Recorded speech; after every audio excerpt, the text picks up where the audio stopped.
Good afternoon everybody, this is Dimension of WCReplays.com. Today I've got an Undead vs Undead matchup for you. Why don't you go ahead and load up the replay and pause it at the 30-second mark before you do anything else. And I'll go ahead and do that as well. Yeah, Undead vs Undead, Turtle Rock. I'm playing under my friend's account Rent, and I'm playing against a guy that's called My Account Was Bought, or My Act Was Bought, or whatever. He's something like level 22, this is his Smurf account. He's like 27-0 on this account, and this is from Blaze's tournament, you know Blaze's mega tournament, and this was the first matchup that I had. What I like to do in tournaments is I allow my opponent to choose their race first, and then I choose my race according to their race. Now you may say that's imbalanced or whatever, that's cheese, but that's just the advantage that you get when you can play most races.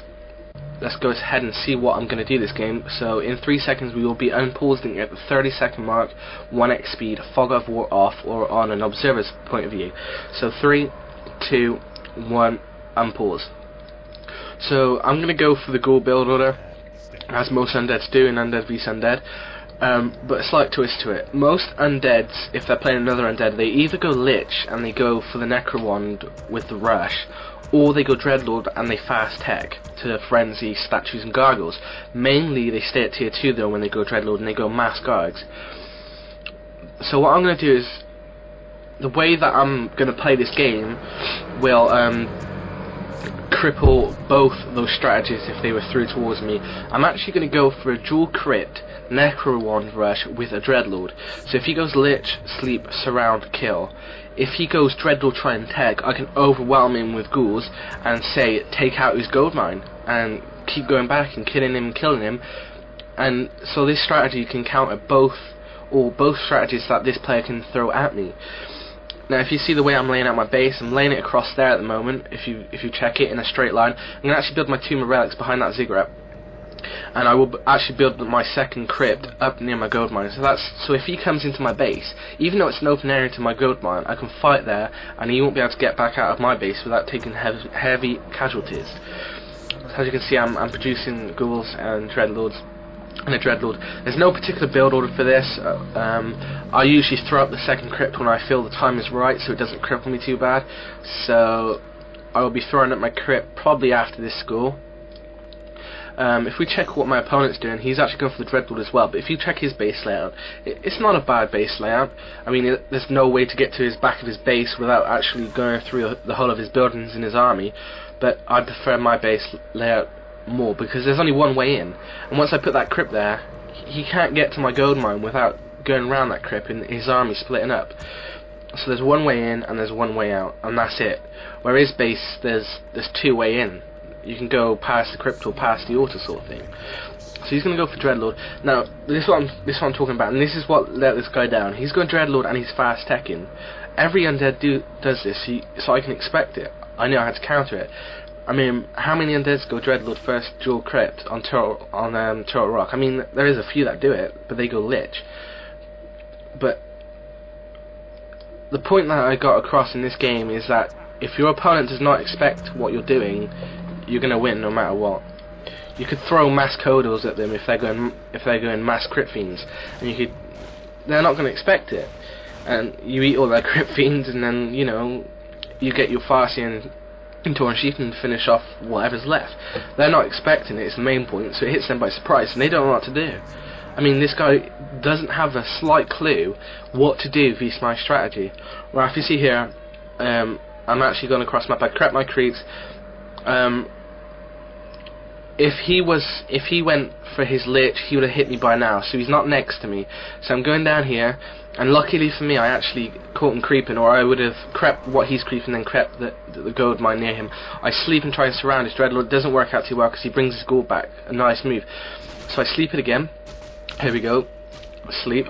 I raise the dead off the corpse that he killed and surround it. I didn't actually notice that Cloak of Shadows, but he sleeps it. His ghouls are running back to his base. Now I was actually going to finish creeping, but then I thought, well, if his base is that way, and he's only got a Dreadlord and a few ghouls, he's teching. So this is where the point comes into me. I upgrade because I know I have to stay with his tech, but I have to overwhelm him with units.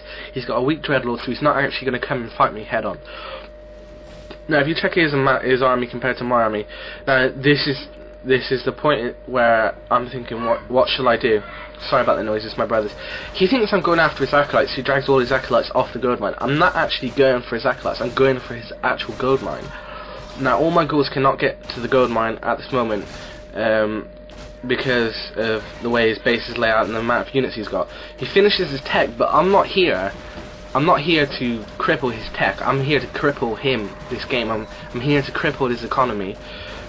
Now, if you check his gold mine at the moment, he's got 10050 gold. Now, that's not a lot of gold mined at all. Now, if you check my gold mine, I'm nearly, 400 gold in front at this moment. I mean, even though I've lost like 3 ghouls, I'm still ahead in gold resources.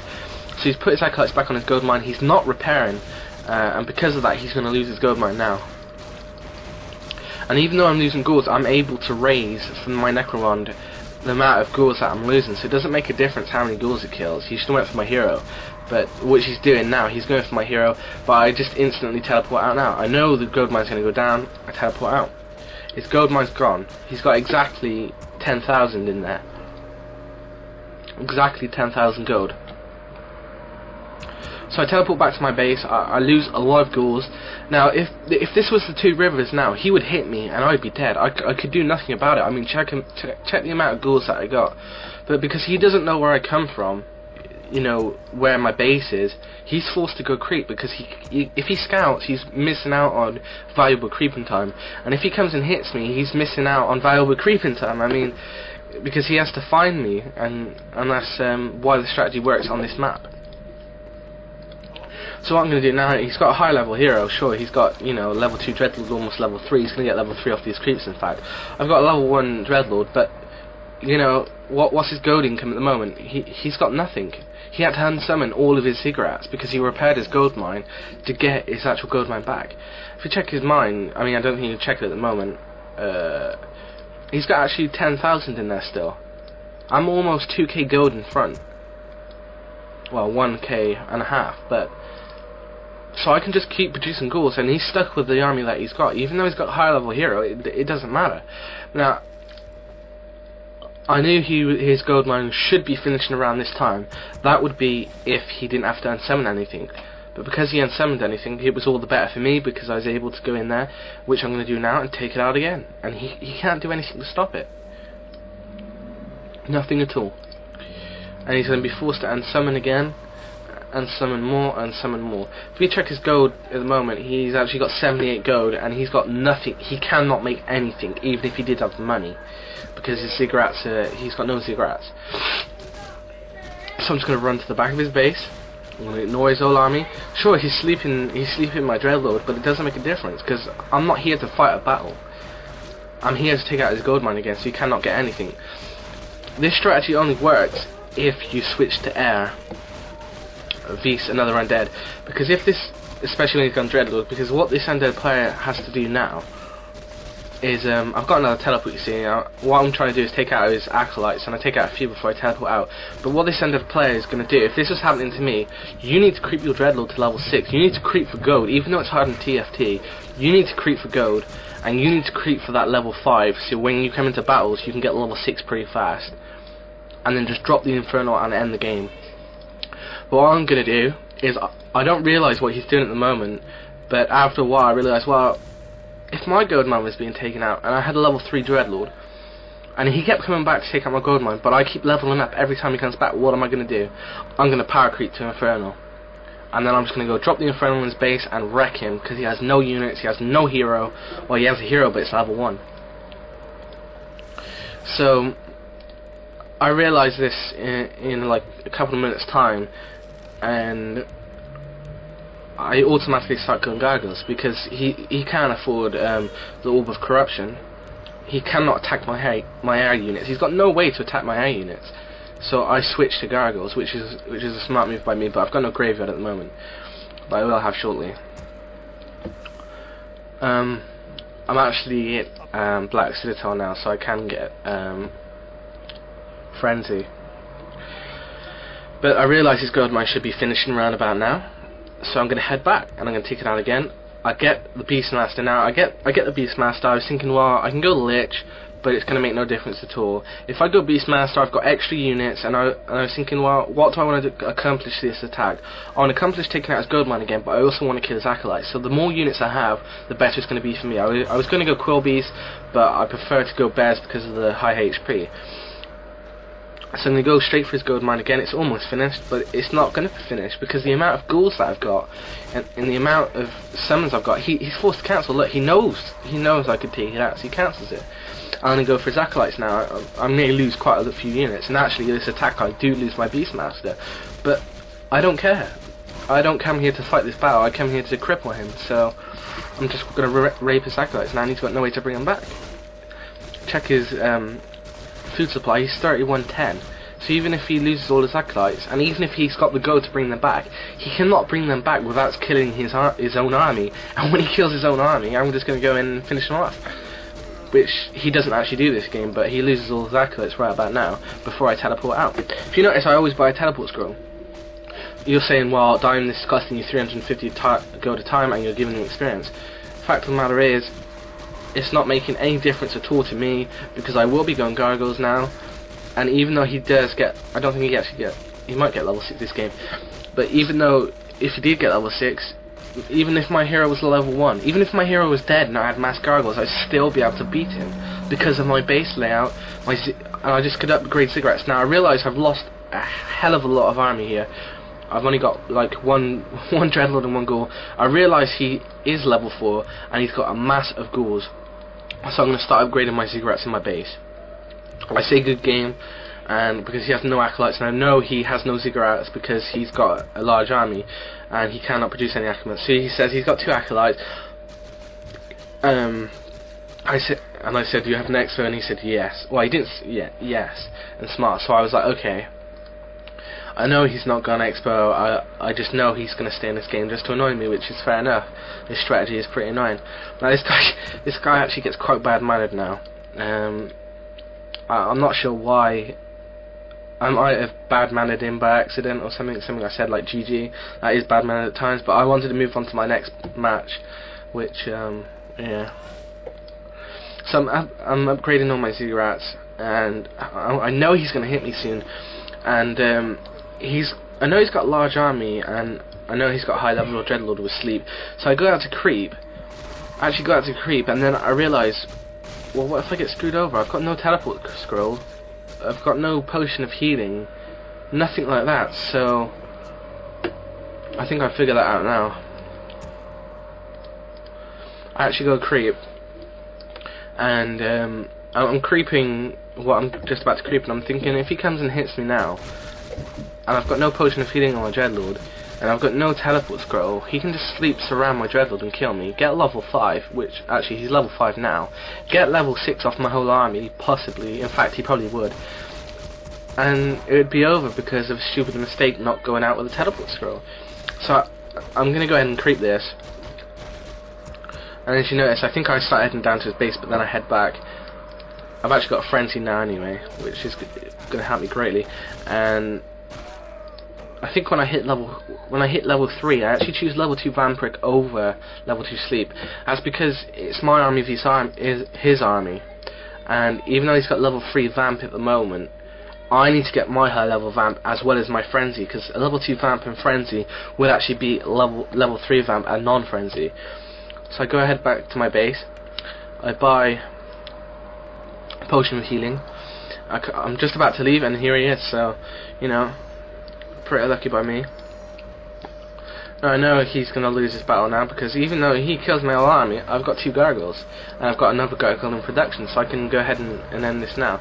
Now he's got no acolytes left, which I'm aware of, so he's not actually getting any gold mine back. So that's the reason for me not going back to his base. I was going to actually go back there. He keeps sleeping my Dreadlord, and if you check here, my ghouls are actually, they're dying pretty fast, but he does have a Cloak of Flames, but it makes no difference to me. I cast illusions on my Dreadlord, but obviously he realises which one's the real one. But I'm just picking off gargoyles here. I got level 3, I keep sleeping his Dreadlord, and as you see, now, even though I'm losing my ghouls because of that Cloak of Flames, I'm actually winning this battle because he's not able to do anything. Even if he wins this battle and he gets level 6, he's not able to do anything against my gargoyles. So I'm just going to beat down on his Dreadlord. Yeah, there. You see I got level 2 Vampire Cora. I think this is when he starts being bad-mannered.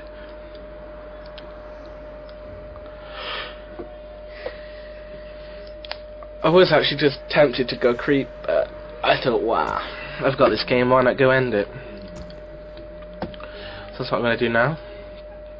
I'm going to head over to his base. As you see, the Cloak of Flames actually negates Cloak of Shadow. So if you've got 2 cloaks, then you got to take one off because you're not shadow melded. And coming to his base, even I'm always scared of Halls of the Dead and Black Citadel. I don't know why. I'm not. I think it's because just the frost, but it really does scare me. Look, I don't want to go into his base, even though I can take his army. I don't want to go into his base because I know I'm gonna lose gargoyles to that Halls of the Dead, even though it does 12 damage, and his Dreadlord is gonna get level 6, and that still does. You know, I'm still worried. I'm a very conscious player. So I'm just producing mass gargs now, and that's all I'm going to stick to all game.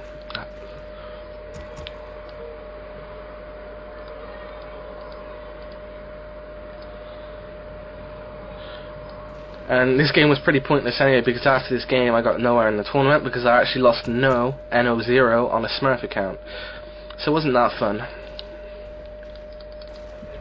Well, I'm just going to pick up his ghouls. He tries to surround my Dreadlord here, which he does actually pull off in the end, but I'm just focusing on the ghoul and I get it back out again. I sleep a ghoul. I don't know why I do that. Focusing on each individual ghoul, killing that, running my Dreadlord around, pop my potion of healing soon. There it goes.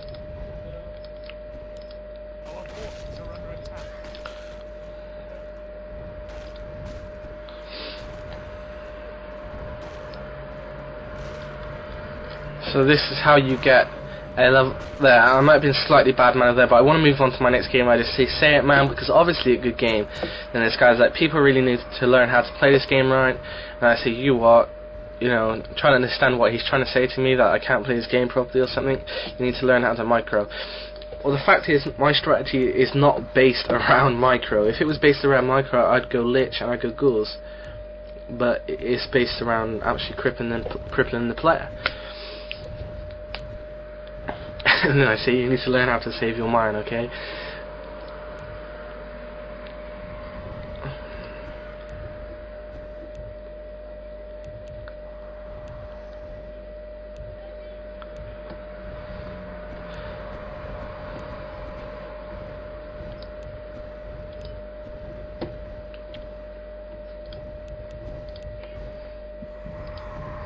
Now, I hate players that actually say I cannot play this game, so, you know, he says he's a high level hero, and he actually loses his hero to creeps. Yeah, that wasn't actually intentional because he didn't actually run him into the creeps.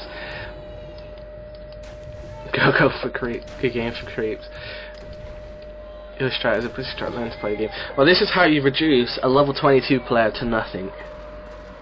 That's how you do it, folks. I'm not actually even, you know, bothering with anything anymore. I'm just going to kill that acolyte. You know, whatever I lose now, it doesn't matter at all. He hasn't got a hero. So let's just see him bad-manner me even more. GG, you noob, learn to micro. Okay, GG, have fun. I say commentary on this game. Okay, thanks.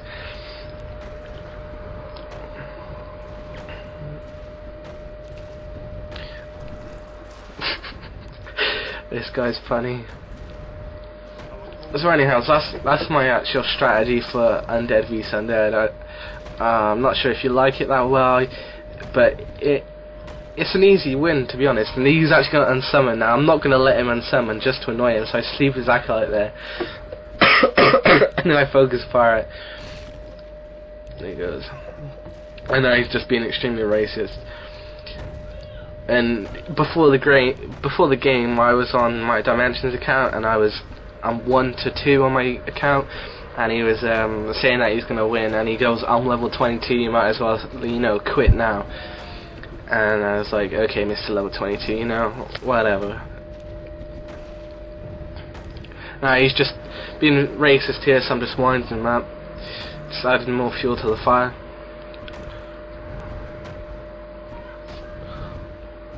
This actually should be classed as BadManner Game of the Year.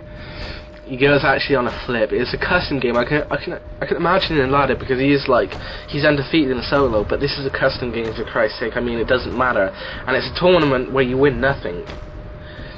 He's just calling me a spick, and I really don't care.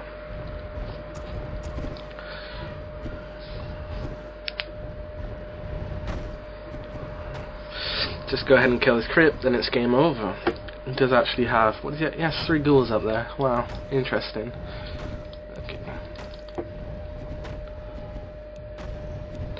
Yeah.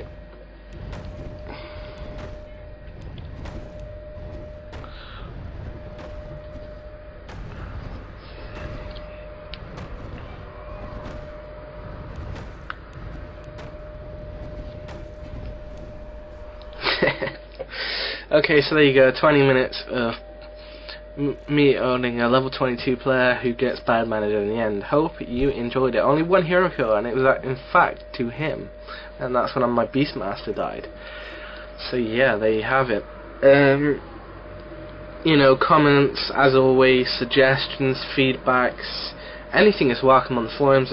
I hope you actually like our new system for uploading replays and audios. I don't actually like the system for the audios. I prefer the other way, but whatever floats, not up to me. So this is actually my first one for WC replays after Warcraft replays went down for reasons I'm sure you're all well aware of, and to do with Prodigy and all that stuff. So hopefully you did enjoy this one, and there is more to come. Me and Nate, in fact I think Nate did a commentary on the game of me playing Night Elf, his Undead, so you can actually see my Night Elf, his Undead. Hope you like the new site, and hope you enjoyed this commentary. See you later, folks. Dimension signing off.